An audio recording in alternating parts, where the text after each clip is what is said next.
Hello friends, स्वागत है आपका हमारे YouTube channel let's learn stenography पर। डिक्टेशन की स्पीड रहेगी 100 शब्द प्रति मिनट। डिक्टेशन की पीडीएफ आपको हमारे Telegram channel let's learn stenography पर मिल जाएगी, जिसका लिंक डिस्क्रिप्शन में दे रखा है।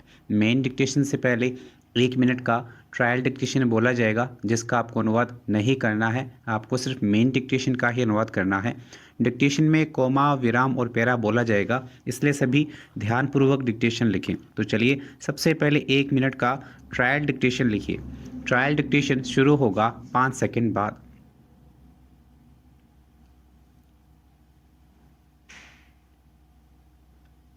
बाबरी मस्जिद को ढाए जाने के मुकदमे में आगामी 30 सितंबर को फैसला आएगा, विराम। यह स्वयं विरोधाभास ही कहा जाएगा कि जिस स्थान पर यह मस्जिद खड़ी हुई थी, कोमा, अब वहां पर सर्वोच्च न्यायालय के आदेश के तहत राम मंदिर निर्माण का कार्य प्रारंभ हो चुका है, विराम। अर्थात इस भूमि के विवाद का निपटारा हो चुका है, विराम। इसके निपटारे का आधार ही इस भूमि पर मालिकाना हकों का न्यायिक परीक्षण है, विराम। सर्वोच्च न्यायालय ने अपने फैसले में इसे हिंदू धर्मावलंबियों को देना उचित समझा और इसकी एवज में मुस्लिम मतावलंबियों को अलग से भूमि आवंटन करने का आदेश दिया, विराम।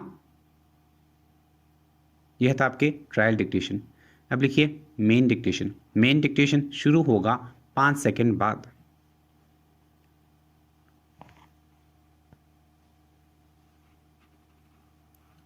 संसार में जब एक बच्चा जन्म लेता है तो उसकी आत्मा इतनी अधिक सात्विक, कोमा, उसके विचार इतने कोमल होते हैं और उनकी बुद्धि इतनी निर्मल होती है कि अगर उसे भगवान कहा जाए तो भी कुछ गलत नहीं होता है, विराम। इसी वजह से ही तो कुछ लोग बच्चों को बाल गोपाल कहते हैं, विराम, पैरा।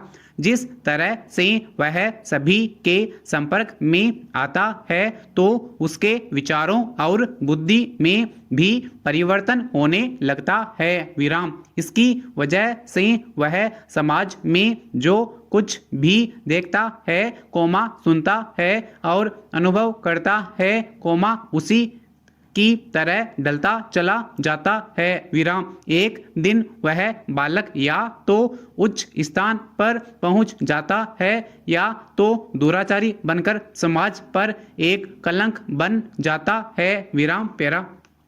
किसी भी देश के विकास के रास्ते में उस देश की समस्याएं बहुत ही बड़ी बाधाएं होती हैं, विराम। इन सभी समस्याओं में सबसे प्रमुख समस्या है भ्रष्टाचार की समस्या, विराम। जिस राष्ट्र या समाज में भ्रष्टाचार का दीमक लगा जाता है, कोमा, वह समाज रूपी वृक्ष अंदर से बिल्कुल खाली हो जाता है और उस समाज व राष्ट्र का भविष्य अंधकार से घिर जाता है, विराम, पैरा। इस क्षेत्र में भारत बहुत ही दुर्भाग्यशाली है क्योंकि उस पर यह समस्या पूरी तरह से छाई हुई है, विराम। अगर उचित समय पर इसका समाधान नहीं ढूंढा गया तो इसके बहुत ही भयंकर परिणाम निकलेंगे, विराम। वर्तमान समय में भ्रष्टाचार हमारे देश में पूरी तरह से फैल चुका है, विराम। भारत देश में आज के समय लगभग सभी प्रकार की आईटी कंपनियां, कोमा, बड़े कार्यालय, कोमा, अच्छी अर्थव्यवस्था होने के बाद भी आज भारत पूरी तरह से विकसित होने की दौड़ में बहुत पीछे है, विराम। इसका सबसे बड़ा कारण भ्रष्टाचार ही है, विराम, पैरा।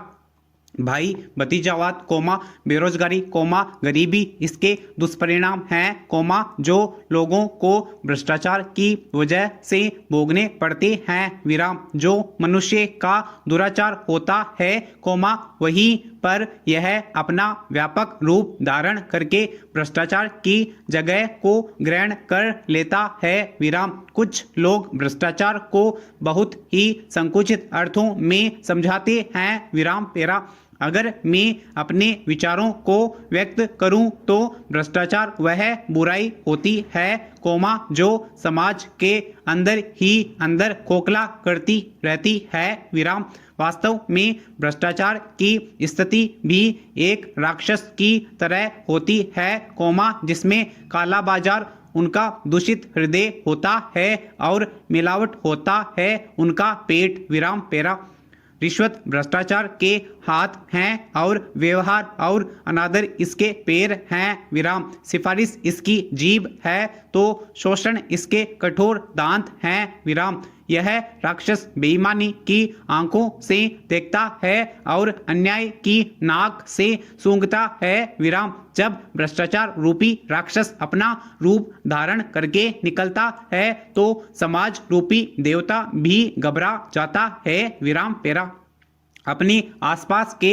लोगों से सुनी हुई बातें आम तौर पर धारणा बनकर हमारे मनोविज्ञान का हिस्सा बन जाती हैं, मेरे पड़ोस में रहने वाले एक महोदय की 3 बेटियां हैं और एक लड़का है, चूंकि पुत्र इकलौता है इसलिए वह माँ, पिता और बहनों सभी का दुलारा है, धन धान्य से परिपूर्ण व्यवसायी उन महोदय के लिए उनका बेटा ही उनके जीवन का केंद्र बिंदु है, जिसका अधिकांश समय बहनों के सानिध्य में बीतता है और उन्हीं के स्नेहिल छाया में जीवन का पाठ पढ़ने के कारण उसके स्वभाव में कोमलता और भावुकता का समावेश ज्यादा दिखता है, हालांकि यही बात उनके पिता को चिंतित कर देती है, वे चाहते हैं कि उनका पुत्र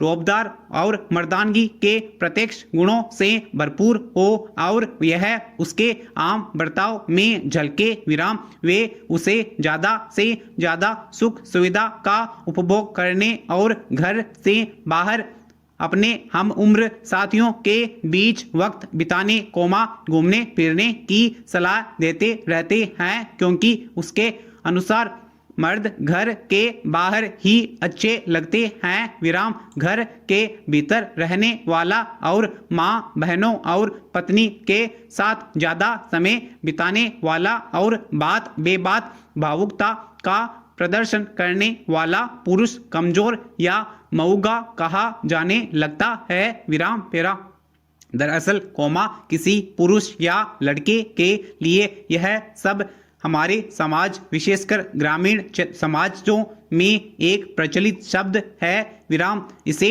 बदेश शब्दों के समूह में रखा जा सकता है, सामान्यतया यह उपमा वैसे पुरुषों को दी जाती है, जिनका व्यवहार, स्वभाव, पसंद नापसंद आदि को पुरुष समाज औरतनुमा मानता है, अगर किसी मर्द के स्वभाव और व्यवहार में कोमलता की भावना अधिक हो, वह फिल्में देखते वक्त कथा कहानियां पढ़ते हुए या फिर कोई भी ऐसी घटना जो उसके मन को छूती है, वैसी बातें अगर उसकी आंखों में आंसू ला देती हैं या कहें कि वह रो देता है तो उसे उसके आसपास के पुरुष मऊगा की संज्ञा से विभूषित कर देते हैं, हालांकि पितृसत्तात्मक मानस से ग्रस्त स्त्रियां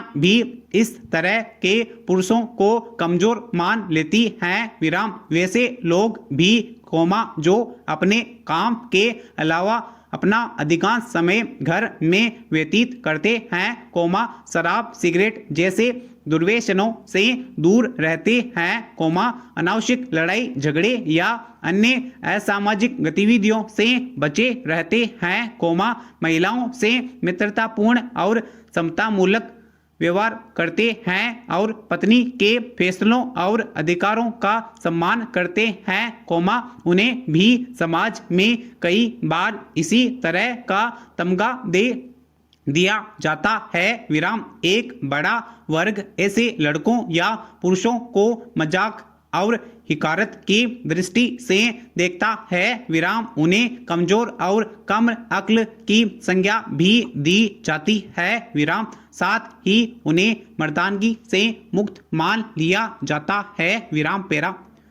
यह विचित्र है कि एक पुरुष के स्त्रियों के प्रति सम्मानता और संवेदनशीलता के भाव से लेस होने को मर्दानगी के विलोम तौर पर देखा जाने लगता है विराम। इस संदर्भ को ज़्यादा गहराई से जानने के लिए यह समझने की जरूरत है कि मर्दानगी को हमारे समाज में किन संदर्भों में देखा जाता है विराम। मर्दानगी का अर्थ है पौरुष कोमा पुरुषत्व और बहादुरी कोमा विराम। यह मर्द का विश्लेषण है विराम। मर्द शब्द का एक अर्थ मर्द मर्दन करना कोमा कुचलना कोमा नर कोमा पुरुष आदि होता है विराम। अक्सर हमारे समाज में बनावट में मर्द के खांचे में उसे रखा जाता है कोमा जो किसी की परवाह न करता हो कोमा कुछ भी करके जीत हासिल करना जिसकी आदत हो कोमा जिसे अपनी पत्नी की याद सिर्फ सांझ ढले ही आती हो और जो यह मानता हो कि औरत की भूमिका पति की आज्ञापालक के रूप में ही है विराम। साथ ही उसका अधिकांश समय घर के बाहर चौक चौराहों कोमा शराब और पान की दुकानों कोमा कथित दोस्तों की महफिल में बीतता हो आदि विराम समाप्त।